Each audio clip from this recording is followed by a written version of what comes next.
这儿有一个娱乐圈的男明星，他最好的情况，他不是跟一个素人谈恋爱，他如果跟素人谈恋爱的话，那个女生其实她有incentive打破现在的平衡，因为可能她想跟你有个稳定的关系。我觉得最好的情况哈，是你是一个男性，那边是个女性，你们两个其实都不想公开恋情，你那样子谈的话，就容易进入一个平衡点啊，就是你男的也不想再进一步，女的也不想再进一步，维持现状是最好的，双方的事业都可以发展下去，然后到时候在公开环境下，你们都可以说怎么样，必须要讲到这种花边的东西，你才能吸引住他们的注意力。学人家短剧，现在所有的00后都是看短剧长大的，标题都是极其爆炸的，然后特别逗，比如说霸道总裁爱上离婚带娃，然后霸道总裁爱上离婚带娃绝经的我，就各种各样极其劲爆，比如说重生之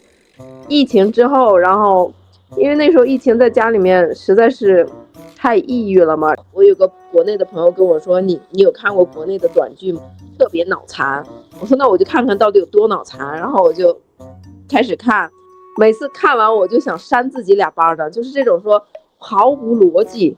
但是就是你想看下一集发生了什么奇葩的事情的这种脑残的事情，你就是想一直看，然后就看完了之后，你突然就可以理解现在年轻人的脑回路了，你就会突然理解说，哦，为什么他们会这样想，哦，为什么他们会这样说，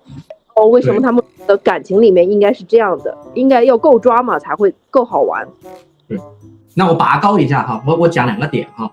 正好，然后把这个话题我就相当于拖回来，我讲到零上面来。我说现在对人这个社会对人有2个致命的摧毁点。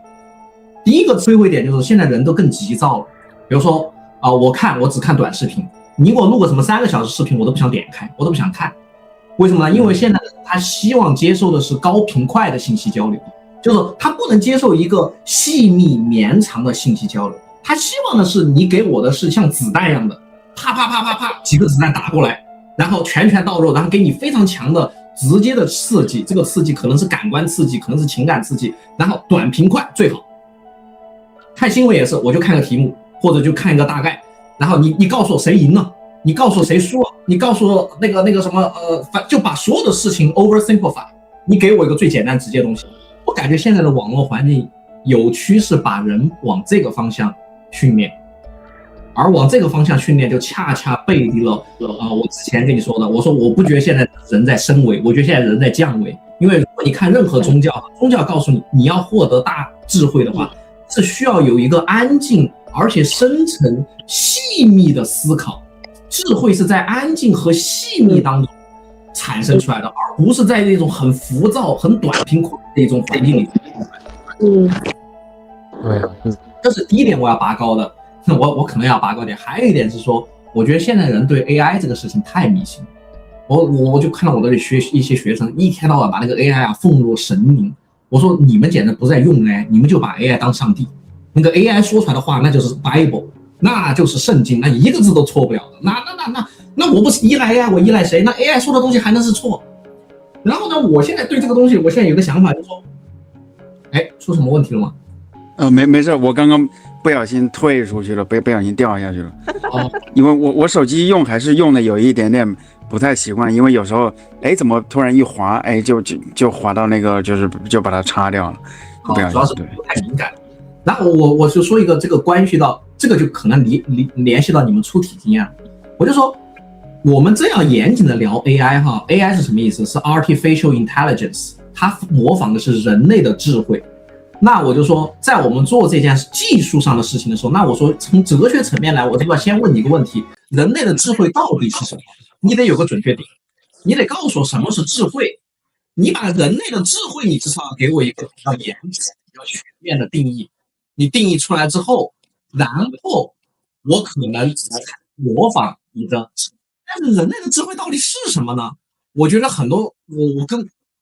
我跟很多人聊，包括 computer science 的人，我跟他们聊完之后，我感觉他们其实是不能很好的回答我什么叫做智慧，什么是人类的智慧。当然，从唯物主义的角度讲，假如说咱们从纯唯物的话，那人类的智慧完全来自于你的物理结构、你的生物结构。比如说，你脑子里面有多少个神经元啊？你的神经元的活跃度强不强？你的那个神经元之间的相似性。我觉得你刚刚讲的金句就是我们人类的智慧到底是什么？很多人都在谈 AI， 但是很多人都搞不清楚到底什么是 AI，AI 反而变成了一个噱头。对，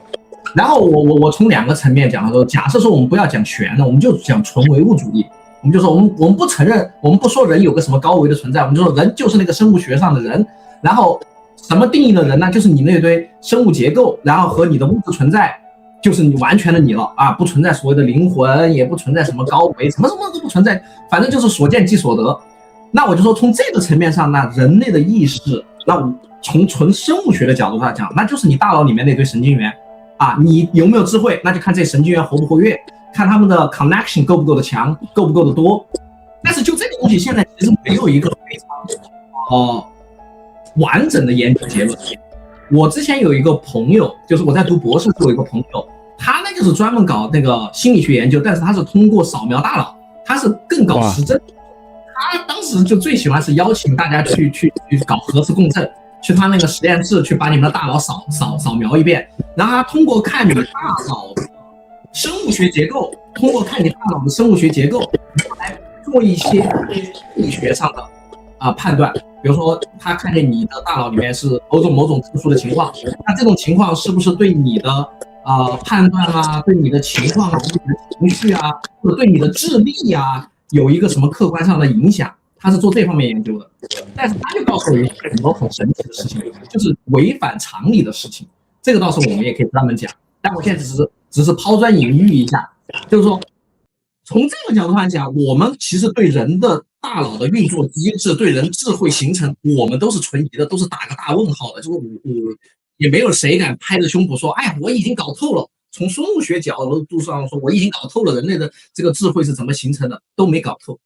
好，这是第二层次。第二个层次，如果我们真接受了说这个人还有高维度的存在，这个人其实不是你想象的那么简单，就只是一个物质的身体在你面前。这个人的所有的智慧就来自于他大脑里面那堆神经元。如果那神经元没了，然后你就没有智慧了。如果人不是这么简单的一个结构的话，那我就问了，我说那高维的你了解吗？如果你连高维的你自己都不太了解的话，那你怎么又跟我说你通过 AI 你又把整个人的智慧给模拟出来了呢？你到底模拟的是什么呢？对吧？这些问题我觉得他们是需要回答的。而玄学在这个中间最重要的关窍就是我们对人的了解到底了解了多少。如果人像我上次讲的话，它是一个高维度的存在的话，那我就告诉你，你对人的了解是极其之肤浅。就是我们现在从生物学角度上对人的定义、对人的理解，是一极其肤浅而且是 oversimplified 的理解。而我怎么证明人是有高维存在的呢？我觉得灵魂出体就是个非常重要的 evidence。就是说，你们有出经验的人，你们的个人经验其实就是相当于是一个非常重要的证据来。不是仅仅限于一个物质身体的存在，它其实是有个更伟大的存在。就这2点，其实是我想拔高一点点。对，我觉得人的他这个智慧，他背后的那个灵魂，应该是说，就在我们上次所聊到的那个虚数的空间，说有一个人类集体潜意识吧，就是说有一件事情，有一个人知道之后，那可能他整个梦境他是共享一个 WiFi 云的。然后那别的人也会慢慢学会。就之前就是在日本有个岛嘛，有个岛上面有一些猴子，泡温泉，他学会了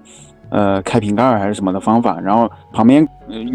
跟他那个肉体不就是相当于跟他陆地都不接壤的另外一个岛的猴子也学会了那个东西，那说明就是在虚数空间，它有一个更高的一个存在，它有更大的智慧当然我也不知道，我只是盲人摸象这样子去说的。我可以继续到就是上次我没讲完的讲，就是说其实我上次停在什么位置呢？我就停在说上次我用这个 Ice Queen 的例子就讲说，有些时候我们看问题看得那么慢那么累，是因为我们自己的维度不够高。你想说假如说你直接是个3维的存在的话，你瞟一眼就说那不就放了一个冰淇淋吗？有什么可聊的吗？它不就是上面一个半圆下面一个圆锥吗？有什么需要争论的吗？然后你跟我说还需要什么数学模型？不需要，我看见就是。但是如果当把3维的我给你阉割了，我给你盖牌了，我把那个 Z 轴彻底给你取消了，你看见的其实就是个二维的东西的话，那我们其实有很多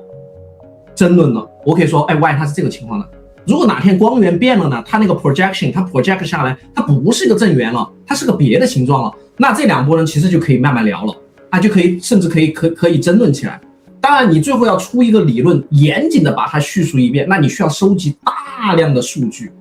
然后这个大量的数据要进行通盘的整合，然后最后你可能才能说服大家说，虽然这个影子在不停的变，但是你没有发现它的变化是有规律的，这个规律可以倒推出来，它上面的那个几何形状应该是那个样子的啊。如果是那个样子的话，当然还有一些更严谨的数学家可能会挑刺。你怎么能确定你的解释是唯一正确的解释呢？有没有可能有别的解释呢？所以说我还得证明唯一解啊，我还得证明啊它是唯一的。所以说最后就是一念迷万法生，这是佛教里面这样说的。就是当我们在迷的时候，我们在低一维度的时候，就是万法生的状态，就是一堆复杂的东西都出现了。而且我还可以这个 projection 我还没讲完，我说这个 projection 如果再 project 到一维呢，那这个 disk project 出来就是个线段了，你根本都看不到圆了，你看到是个线段了。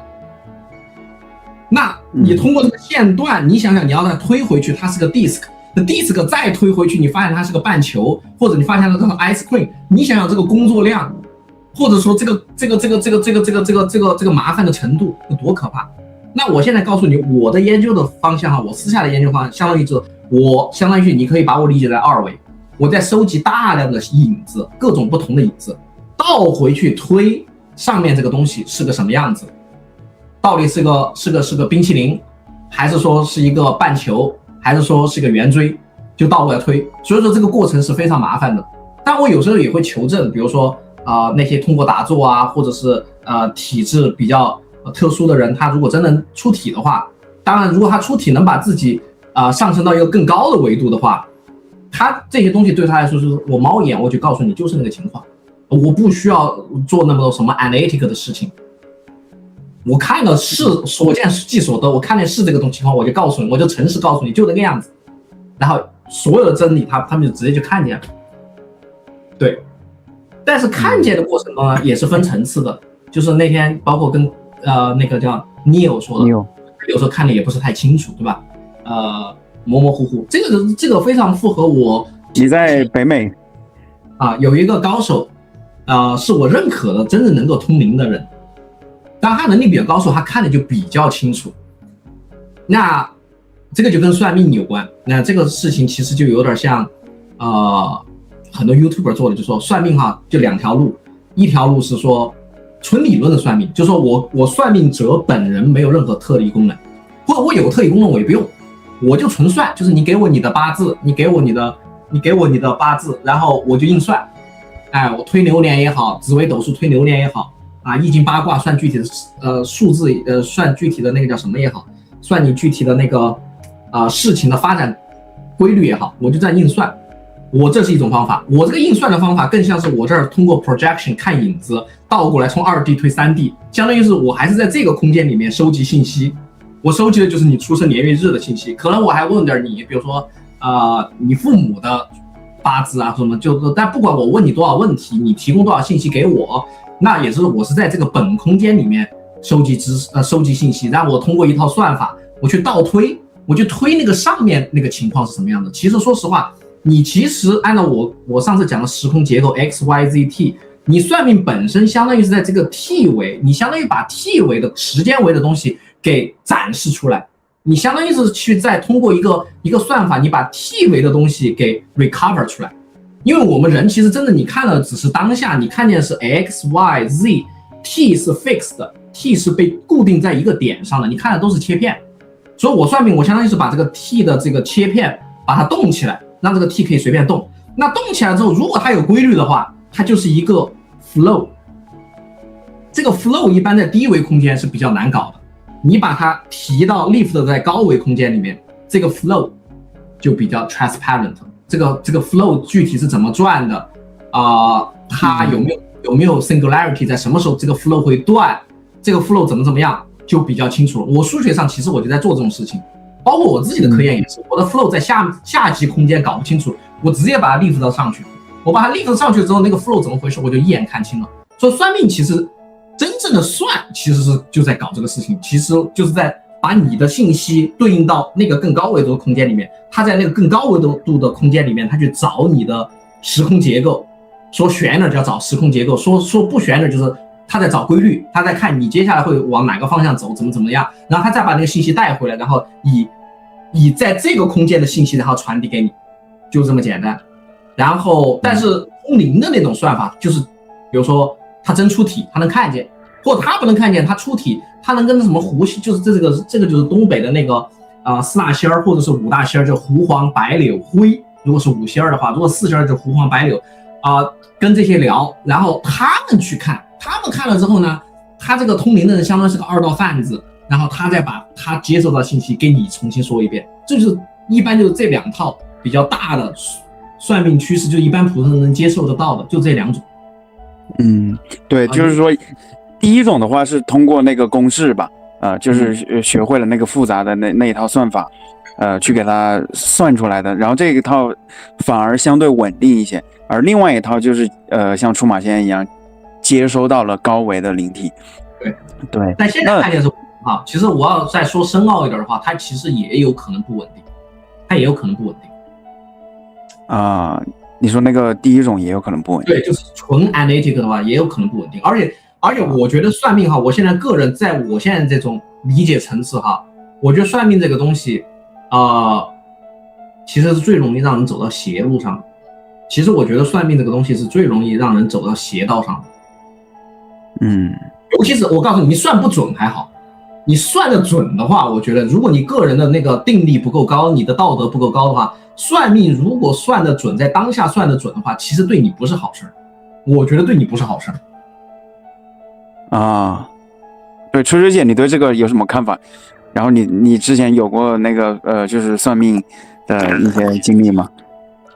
第一类就是通过所谓的算，第二类就是通过通灵。所谓的算的话，从古至今，不管是西方国家还是我们东方国家，都有天象师这么一个职位。周易、八卦这些和天象的话，都是就是祖祖辈辈传下来，这种说你要学会怎么观察这个世界、这个宇宙的自然规律的，所以他们掌握了是这种比较自然现象的这个规律之后，能算出来说好，今天土星应该在什么位置，月亮应该在什么位置，然后这两个的东西或者这些星象的位置导致说我们这个气候会变成什么样，所以这些是有自然科学规律去传承的。那算命师的话，我觉得我猜想算命师他可能有一点点跟我们有一句古话叫做学识使人明智。我自己本人是很喜欢看历史的一个人，就是人他不管他的行为还是他的想法还是这个社会规律，它是重复的，历史永远是重复的。所以说当你在听一个人讲述他的故事他的困境的时候，在他讲的那几个点的时候，你只要但凡能联系到任何一个过去发生过的典故，你都知道接下来会发生什么，所以你就可以给出一个非常80%肯定的答案，说你现在因为你做了这个好吧，我猜想你未来5年这个应该会发生，因为你是有古籍可以借鉴的。通灵师这个事情我觉得蛮好玩的一个点就是，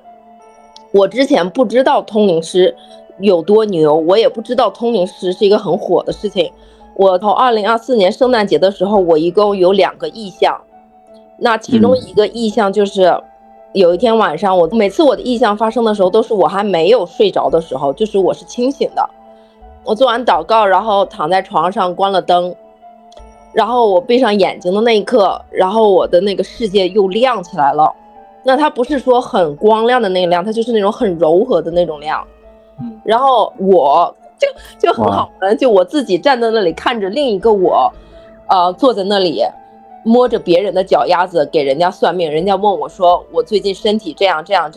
我到底是得了什么病，然后我跟他说你可能是得了这个病，而且你们家可能是因为有这个事情导致的什么什么，反正在那里给人家算。然后在我看见我自己做这个事情大概做到第10个人之后，然后有一个声音在我身后。好，非常感谢啊，我们会在下周更新，订阅支持一下吧。我是谁？我来到这个世界上究竟要做什么？进化的新阶段已经开始，意识到无限的爱，会让我们开启一场前所未有的灵魂旅程。